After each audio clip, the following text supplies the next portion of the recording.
ಅನ್ಸುತ್ತೆ. ಇಲ್ಲಿದೆ, ಇದು ನಾಗಲಿಂಗ ಪುಷ್ಪ ಅಂತ. ಇದು ಫ್ಲವರ್ ಫುಲ್ ಓಪನ್ ಆದಮೇಲೆ ಇದೆಯಲ್ಲ ಪೋಲನ್ಸು, ಇದು ಹಾವು ಥರ ಇರುತ್ತೆ ನೋಡೋಕ್ಕೆ. ಹಾವು ಥರ ಕಾಣುತ್ತೆ.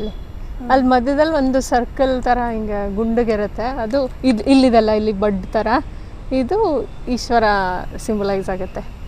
ಇದನ್ನು ಯೂಶಲಿ ಯಾರೂ ಕೀಳಲ್ಲ, ಸೊ ಕೆಳಗೆ ಬಿದ್ದಿರೋದನ್ನು ಯೂಸ್ ಮಾಡ್ತಾರೆ. ಆ್ಯಂಡ್ ಇದು ಸ್ಟೆಮ್ಮಲ್ಲಿ ಬೆಳೆಯುತ್ತೆ ಈ ಥರ. ಬ್ರಾಂಚಸ್ಸಲ್ಲಿ ಬೆಳೆಯಲ್ಲ. ಇದು ಫಿಗ್ ಟ್ರೀ ಬರುತ್ತಲ್ಲ ಮ್ಯಾಮ್, ಅದು ಹಂಗೇನೆ ಈ ಥರನೇ ಸ್ಟೆಮ್ಮಲ್ಲಿ ಬೆಳೆಯುತ್ತೆ. ಇದನ್ನು ದೇವ್ರಿಗೆ ಮುಡಿಸ್ತಾರಾ?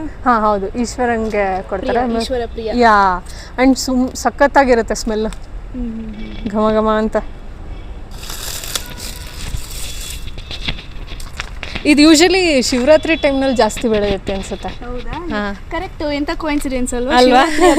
ನಮ್ಗೆ ಇದ್ರ ದರ್ಶನ ಸಿಕ್ಕಿದೆ, ಅದ್ರ ಅರ್ಥ ಪುಣ್ಯ ಮಾಡಿದೀವಿ ನಾವು ಅಂತ. ಎಸ್. ಇಲ್ಲೊಂಚೂರು ಓಪನ್ ಆಗಿದೆ ನೋಡಿ, ಇಲ್ಲಿ ಬಿದ್ಬಿಟ್ರೆ ಅಂತ. ಇಲ್ಲಿ ಕಾಣಿಸ್ತಾ ಬಡ್ ಕಾಣಿಸ್ತಾ? ಚಿಕ್ಕದಿಲ್ಲ, ಒಳಗಿದೆಲ್ಲ ಚಿಕ್ಕದಾಗಿದೆ, ಕಾಣಿಸಲ್ಲ ಅಷ್ಟೆ. ನೈಸ್. ಎಲ್ರಿಗೂ ಮಹಾಶಿವರಾತ್ರಿಯ ಶುಭಾಶಯಗಳು.